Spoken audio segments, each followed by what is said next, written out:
Сайн байцгаана уу хүүхдүүдээ. Телевизийн хичээл болон багш нарынхаа өгсөн жишг даалгаврыг маш сайн хийж байгаа сурагчдаа баярлалаа. Математикийнхаа дэвтэр үзэг харандагаа гаргаарай. Өнөөдрийн математикийн хичээлээр 1000 хүртэлх тооны бүтэц задаргааг баттган үзнэ. 100-аас 1000 хүртэлх тоогоо уншаад бичээрэй.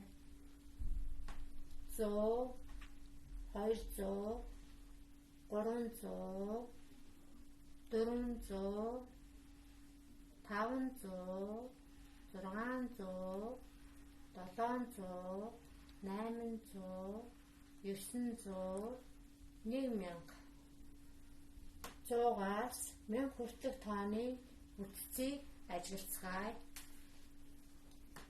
100 100 шоо буюу 100 нэгж 100-аас бүтнэ. 200 200 шоо буюу 200 нэгж 200-аас бүтнэ. 300 300 шоо 300 нэгж 300-аас бүтнэ.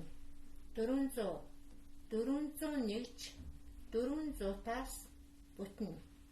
500 501 нэгж 500-аас бүтнэ. 600 600 нэгж 600-аас бүтнэ.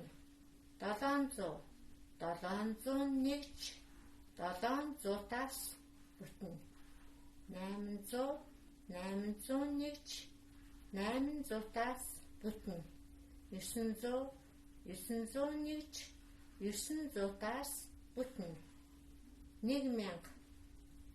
1000 1000 нэгж 1000-аас бүтнэ.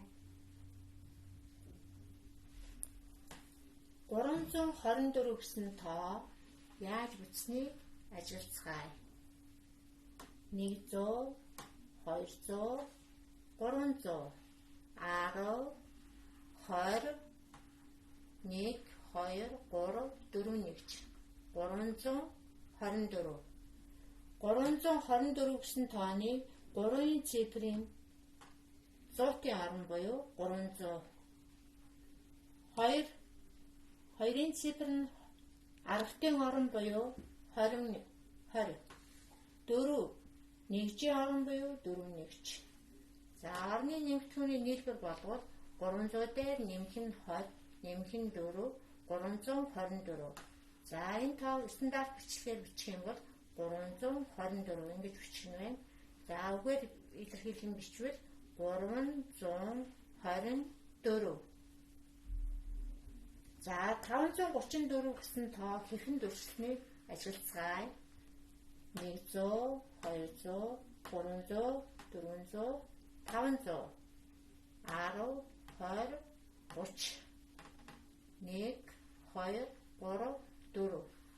За стандарт бичлэгээр нь хүүхдүүдэд бичээрэй. 100-ийн орон дээр хэдэн цифр бичвүлээ? 5 нэгж. 10-ийн орон дээр 3 нэгж. 1-ийн орон дээр 4 нэгж. За орны нэмэгдэхүүний нийлбэр болгон бие дагаад зовлоорой. Нийлбэрийг цифрээр бичээрэй. 400-д 2 10-д 6 нэгж. Дараагийн тоо 600-д 7 10-д 3 нэгж. За энэ шоо дөрвөлжин дүрсэнд 1000 шоо нэгж байгаа. За 1000-аас нэгийг хасахаар 3 ижил цифрээр илэрхийлсэн 3 оронтой тоо гарна. За бие даан хийгээрэй хүүхдүүдээ. За гэрийн даалгаварт 1000-аас 100 хүртэлх тоогоо буурах эренбээр бичээрэй.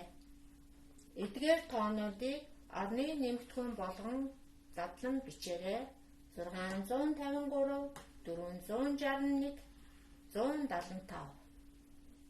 За өнөөдрийн хичээлд идэвхтэй оролцсон сурагчдаа баярлалаа.